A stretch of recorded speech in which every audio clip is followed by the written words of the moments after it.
Well, everybody, how you doing, everybody? Today is a very special day because we have a very special guest.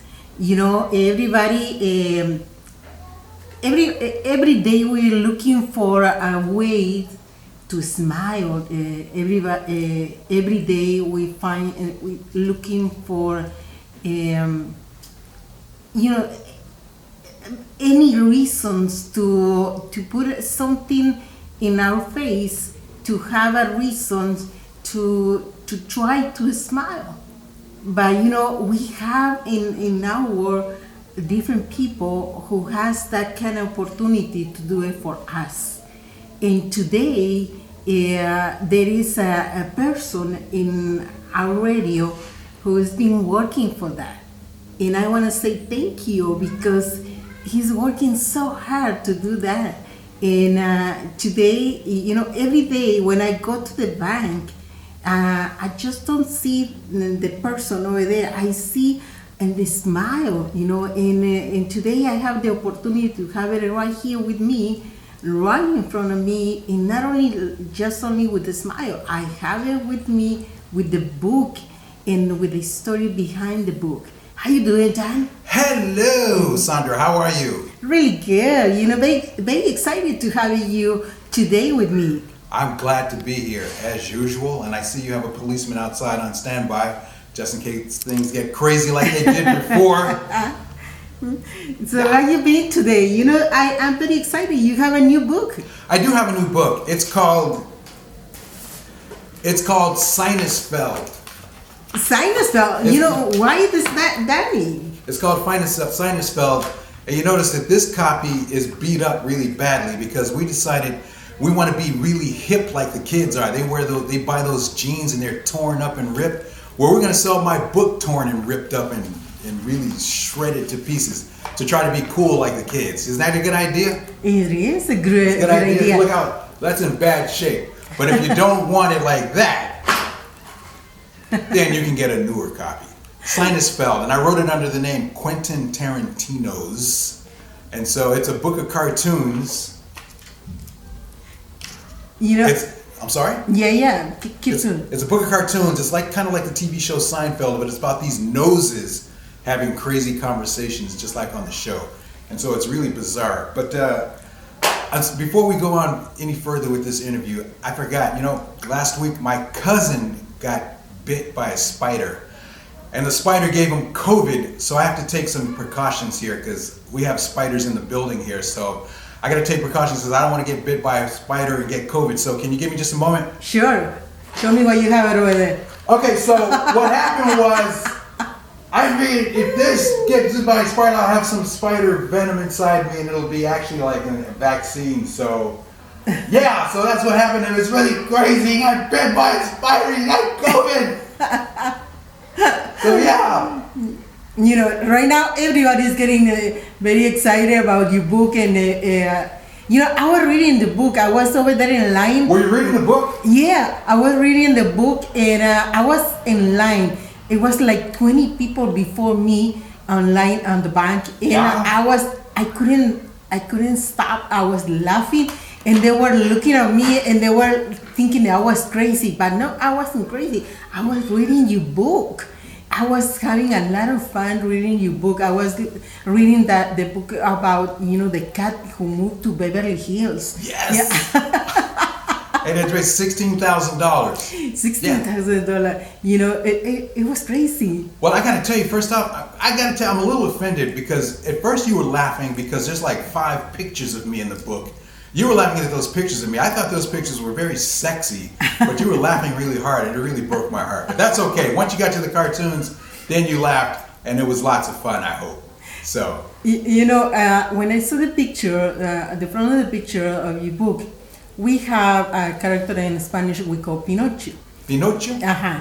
Have you heard about Pinocho? No, but I know about Pinot Grigio. That's kind of a wine where I come from. Okay. Tell me about Pinocho. Pinot Grigio. Okay. I don't know about that. No, okay, I don't drink, my friend. No, at least not at work. Okay, no. I was reading. I was checking your book. Because it calls Sinusfeld. Sinusfeld. Sinusfeld. Yeah, because of the nose. Because it has a big nose, right? Right. And we call Pinocchio because he has a big nose. Right. Because every time that he talks, and he talks a lie, his nose start growing and growing. Right. So he has a big nose because he was a big liar. Right. And we have Pinocchio here too. Yeah, it's Yeah, Pinocchio, absolutely. Yeah, so we do. I was thinking, why did he call this book Sinusfeld? And I was trying to understand why he has a big nose in Pinocchio. So I was trying to understand. That's why I was trying to figure out why do you put a big picture, a big nose in the book, because this is about laughing. Right? Because it's all noses. Because I was trying to find a play on the name Seinfeld. Because I really enjoy the TV show Seinfeld. I don't know if you've ever seen it. And so I said, I want to do something like that, but I need to come up with a play on that name. So sinus, like sinuses that we have here, sinus cavities. And so that the nose connected to that. So that's why I had a bunch of pictures about these noses having the conversation. So the sinus is Seinfeld instead of Sinusfeld instead of Seinfeld. So that's how that came to be. This book is, what number is this book? Because you already have, how many books before? You know what, this? I've lost count. But since I started my publishing company, this is my third book under my publishing company that I've written.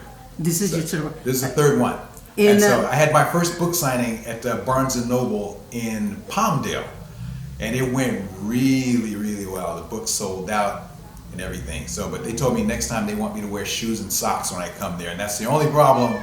And so I got to do that. But I'm going to wear the shoes and socks on my head because I like to have my feet. I like everything to be free and clear. So, yeah. And but this is the first time that two noses talking in your book, right? Because the other one, it was only one person talking in the book. Well, the last one, there were actually two people. That was Chicken Doodle Soup Presents Oh, Stick to the Chicken Funny Noodle, Stuff. uh-huh. Right, and there were two characters in there, Oprah Fat Free and Thin Diesel. So this time there's like four characters in there, and they're talking about things that happen in life and things that, because, there's so much going on right now with social media, and we're having all these different things that we have to talk about, different social issues, and so they kind of hit on those in the book, but with humor. So. How you come out with the idea and how you make these two characters to get along very well, because they get along very well, they understand, very well, and especially right now with the egos, they talk very nice, they don't get, they don't argue, they get along very well, they understand each other very well. Yeah, just like when my mother was in prison, I noticed that she and her gang, they got along very well on the chain gang when I'd be out there hitting the rocks, but they learned to, my mother was not in prison. Not for as long as we thought she was. Okay, but no, just interacting, watching people, how they are. And like I said, there's so much going on in the world right now. You hear the news and everything. And so, there's a stress that we want to be more considerate of one another. We don't want to insult people, things like that. But there's just a lot of things going on. And so I tried to touch on that with the book. Sandra, I want to tell you something. Every time I'm on your show, I always bring you a treat. So today it's Starbucks, and it's one of those spicy suckers from Mexico. Oh, thank you. So that's going to be waiting for you when you're done. Thank you so much. You're welcome. Thank you so much. I always bring treats as a bribe. Thank you. Hopefully she'll forget that I owe her a lot of money. So there you go. Yeah, I'm keeping the receipts. Okay. Yeah, tell me, what is the most difficult to do this kind of book? Because it's a lot easy to make people cry than make people laugh. Especially once again when I hand out pictures of myself, they cry a lot. But I just love comedy, and so I grew up on comedy, watching just a lot of shows, studying what makes people laugh. And so hopefully I was successful in doing that. Plus, hanging around, just listening to people talk every day. People are funny. You listen to their conversations. And so, you just get ideas about how to do things. So, like I said, I try to apply humor to everything that I write. Everything. Even when I'm with the IRS, and believe me, they laugh at my tax returns. You better believe they laugh really hard at those. So, that's what I do. When you have two noses talking each other, yeah, which one of these two noses is the hottest one? The hottest? Uh-huh. That's an interesting question. Well, probably the hardest one, probably, you know what, they're all equal. That's the thing. They're all equal because I try to write equally for all of them. So the main character's name is Nestor Nestordamus. He's like a TV news reporter, and he's actually interviewing these people in the book to kind of get an idea of what they think about what's going on in the world. And so you can see that they're all kind of screwball and nutty. So that's where the humor comes in, where he's trying to comment, what do you think about what's happening with this? You know, marital issues, school, racism, discrimination, all these things. But their worldview is a little warped, and so they come up with these humorous responses. And so that's what I was trying to get a message across, but with humor. So hopefully I achieved that. And so I got great reviews on Amazon. I got a lot of reviews there, so I think it's working out. I think so. How you think about to take this book to the theater, because people they were I was reading the book the other day. You gave me the book yesterday, okay? You promised the book, and you gave me the book yesterday. Yeah. And yesterday after I was reading over there at the bank. Yeah. And then I was reading outside over there. Right. And it was this guy, and he told me, "What are you reading?" And I said, "Come in and read it with me." And he was laughing, and really? he said, "Yeah." And he told me, "Who's this guy?" And I said, "Have you seen the security over there at the bank?" And he told me, "Yeah." And I said, "Well, he's the one who wrote this book." And he said, "I don't think so." And I said, "Yes." And he told me, and does he have the book? Maybe he's thinking to take it to the theater. And have you thinking to do a comedy, a live comedy? It's funny, people have said I should do that. And I work at Walt Disney Studios too, so I should get that thing over there and see if they could turn that into some kind of cartoon series over there, since I'm right there. So yeah, it is something I have thought about that. Yeah, it would be. I think it would be really cool as a cartoon series, doing that kind of thing. But right now, that's going to be a little bit down the line, I guess, because I'm still promoting, still hitting the bookstore. Because the pandemic really ruined everything. That book came out a few years ago. I was set to go on book tour, but then the pandemic hit, and then everything closed down. The bookstores, everything. I couldn't do the book tours, so now everything is opened up again. So I'm just now getting. I'm at the beginning of this whole tour thing. So yeah. But in this book, I noticed a few things different than the other ones.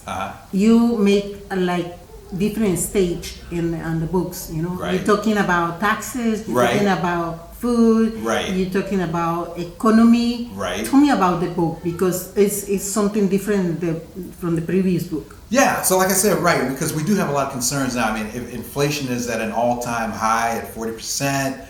Things are expensive. Families, trying to make it, groceries, rent, everything is just ridiculous. Our political climate, everything is just really, it's tough right now. It's very tough.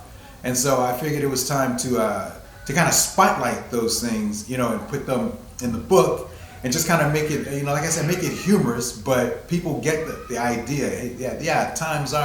We are in difficult times right now. So I was trying to comment on that, make commentary on the state of affairs with not just America, but with the world right now.